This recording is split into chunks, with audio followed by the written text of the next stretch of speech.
September 21st, 2017, ingrained in my mind because my son had a regular optometry appointment. We went in, and it was an optometrist that actually we had never seen before because ours was on vacation.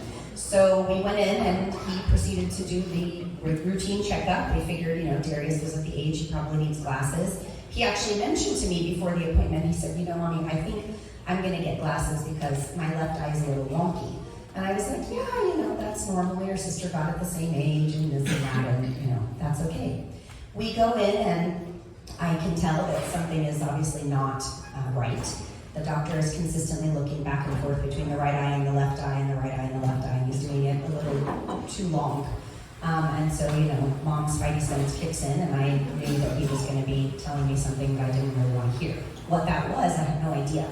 I didn't know anything about the eye at all. Zero. Today I could probably ace that test, and not because I want to. So he proceeded to do his routine exam, and then he said, I don't really know what I see, and I can't tell you for sure, of course, which is not what you want to hear either from a doctor, but I need you to call and find a retina specialist right away. And when you call, you need to tell them that you have a 6-year-old son who has exudates in his left eye, and you need a retina specialist. And I look at him and I'm like, I don't know what any of those words mean. I don't know what exudates is. I don't know any of this. And I say, okay, yes, I got it. I leave, we go in the parking lot, and I proceed to cry, because that's what all moms do when you tell me something like that.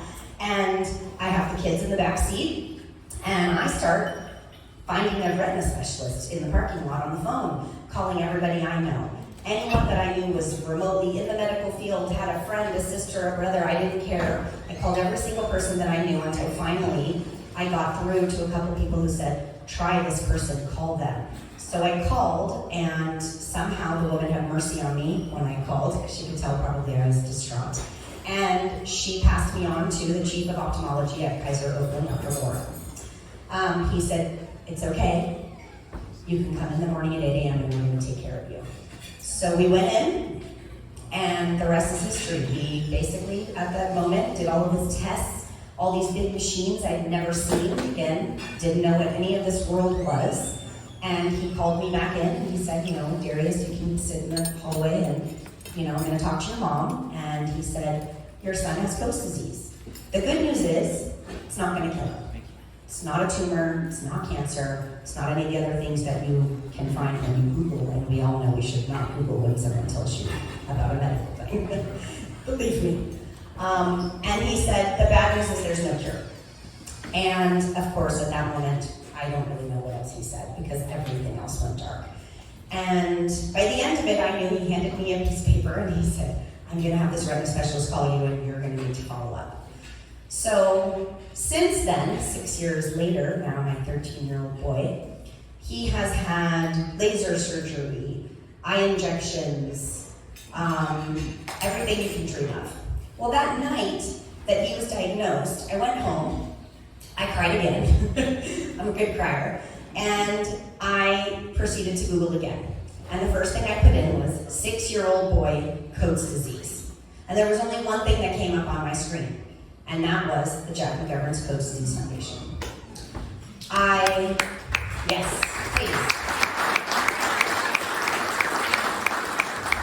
So I put in an SOS, is what I called it, because basically I put in one of those, it was a contact us form, and I put in the form, and I think all I wrote was, my son has Coats, I don't know what to do. Something along the lines. Suzanne got it, who is my angel, and she called me the next day. She sat on the phone with me for 2.5 hours while I cried, I was angry, I had guilt, every single emotion that one could feel, because I thought I didn't catch it soon enough if I had only taken him to see an optometrist prior to that, all the things. And she sat and she told me her stories, and she consoled me, and she really was my angel. And she said, I need you to reach out, I need you to meet Tina McGovern. And I said, okay, I'll do whatever you tell me to do. I then met Tina, I think by phone probably first, and Tina embraced me in a way that, only a mother of a Coats patient could do.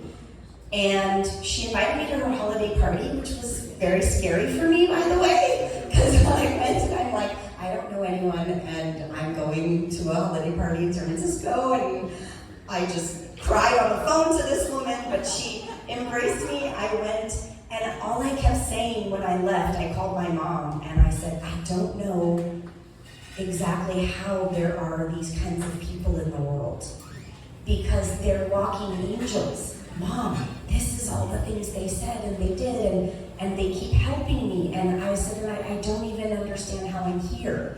And I will never forget it. I can't look at her, she's gonna make me cry. That's not gonna go well for any of you. So, anyways, since then, she then said, actually, after I got to know her, she said, you need to call this doctor no matter what.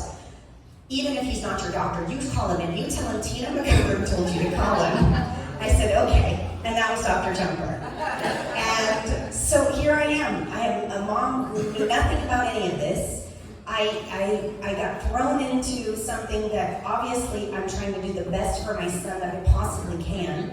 My husband and I are sitting there thinking to ourselves, like, we have no idea. We don't know the roadmap in front of us. And there's all these incredible human beings who are just helping because that's what they do.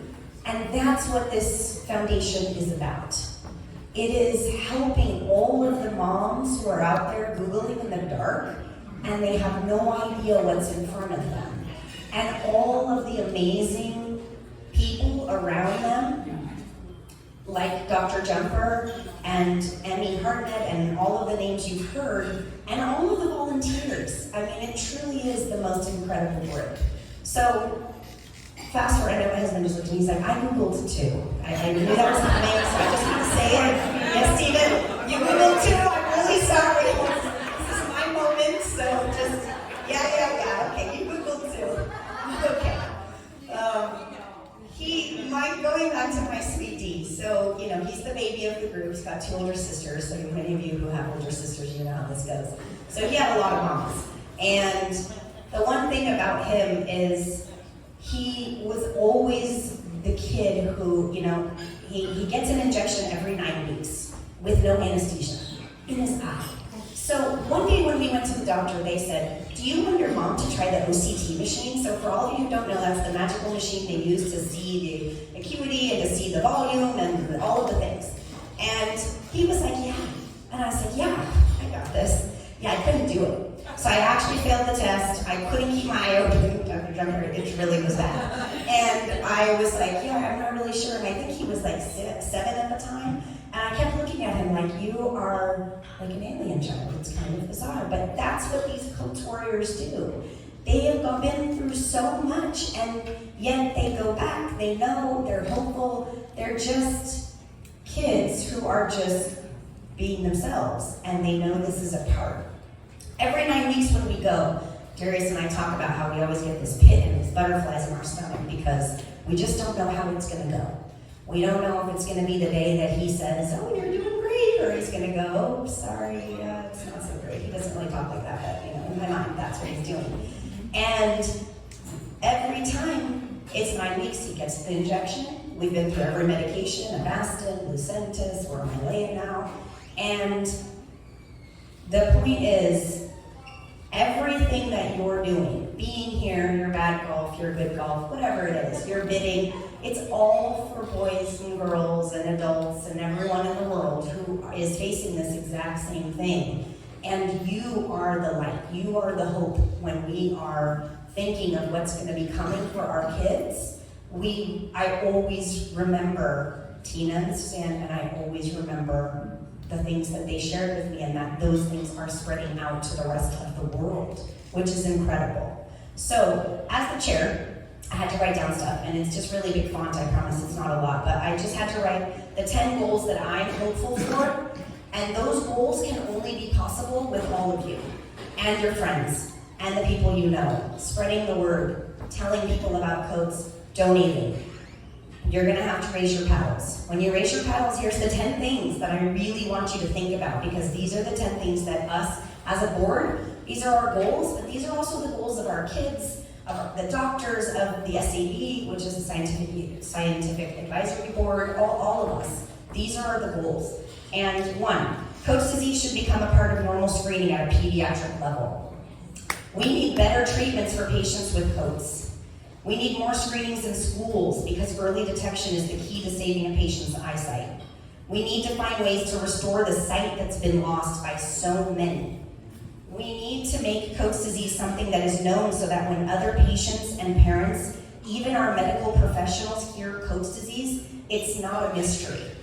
We need better education for our pediatricians. Our pediatrician didn't actually know what Coats disease was, so she couldn't look for it. We need to collaborate with the thought leaders of the world of ophthalmology and science to ensure they too are focused on Coats disease. We need to ensure the foundation is financially stable, has enough capital and enough reserves to support and fund all the new scientific research that's coming down the pipeline, because it's coming, and we need to be able to fund what's coming. We need to grow, we need to expand, we need to have chapters all over the world so that we can truly help build resources for them. And lastly, the most important goal for me is that in 10 years, I can come back here and then I can see a different parent, a different patient, a different doctor standing up here telling all of us all of the incredible things that they just accomplished in the last 10 years, because your money goes directly to supporting all of this. And I want to thank you for that, but I also really want to empower you to dig very deep into your pockets and to raise those paddles with honor and grace, because we really value everything that you bring to our foundation and our families. So, thank you.